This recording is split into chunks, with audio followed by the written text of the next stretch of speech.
بسم الله الرحمن الرحيم. أهلنا الأبطال في الشيخ مقصود،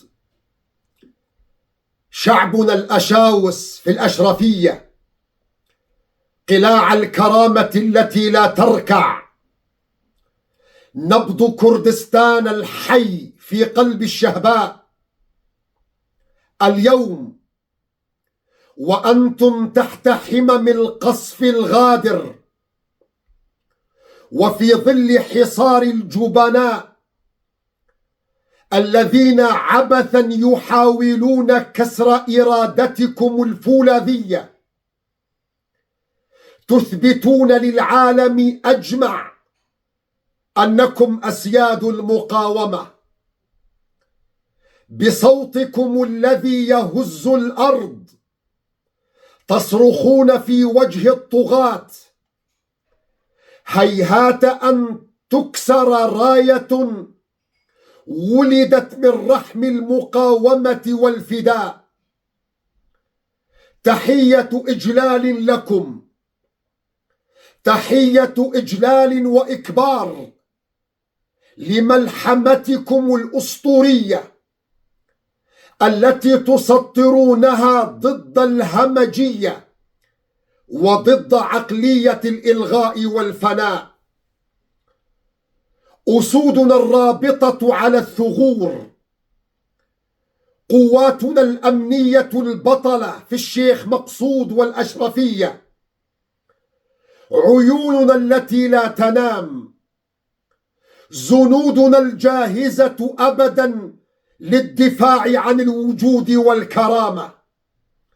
أنتم لستم مجرد حراس على حواجز، أنتم سياج الوطن، أنتم درع الكرامة الحصين، أنتم السيف المسلط على رقاب عصابات الظلام التي تريد نشر الفوضى والخوف.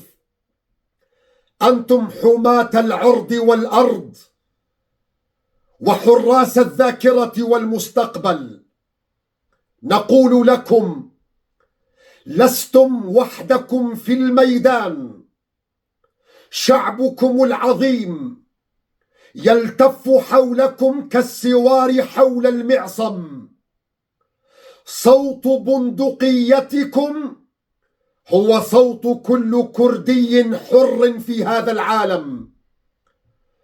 أهلنا المقاومون في الشيخ مقصود والأشرفية، أنتم اليوم لستم مجرد أحياء سكنية في مدينة، أنتم رموز الكرامة، أنتم القضية، أنتم الخندق الأول الذي يقول للغزاة: قفوا، هنا مقبرة أحلامكم، هنا يعيش شعب يعشق الحرية أكثر من الحياة، هنا شعب يكره الذل أكثر من الموت. نعم، الأيام عصيبة والقصف وحشي، ولكننا شعب لا يزيده الضغط إلا انفجارا في وجه الظلم.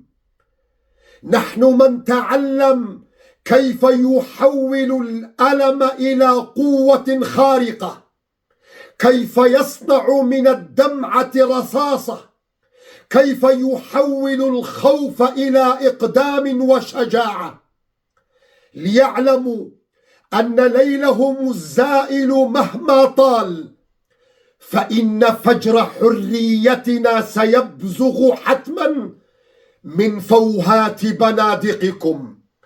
تحية لكم، واعلموا أنكم لستم وحدكم، خلفكم أمة كاملة تغلي كالبركان.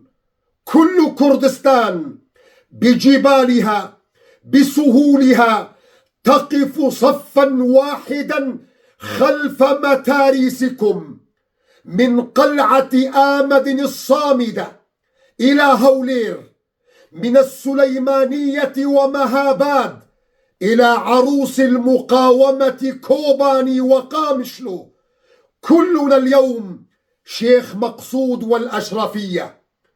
ابقوا بنيانا مرصوصا، يدا بيد، كتفا بكتف، فوحدتكم هي سلاحكم الأقوى الذي لا يقهر. ولحراسنا الأبطال في القوات الأمنية، اثبتوا ثبوت الجبال الراسيات، فأنتم الدرع الحصين. اضربوا بيد من حديد، فأنتم الأمل واليقين. ارفعوا رؤوسكم لتعانق السماء، فشعبكم يضعكم تيجانا على رؤوسه. وثقوا أن هذه العاصفة ستمر وأنتم أصلب عودا وأقوى شكيمة. لن تنتهي هذه الملحمة إلا وأنتم أكثر وحدة وتلاحما، ولن تكتب نهاية هذه الحكاية إلا بحروف النصر المؤزر. الرحمة لشهدائنا الأبرار، الخزي والعار للغزاة والمعتدين. عاشت مقاومتكم، عاشت مقاومة الشيخ مقصود والأشرفية البطلة، وعاشت إرادة شعبنا الكردي الحر.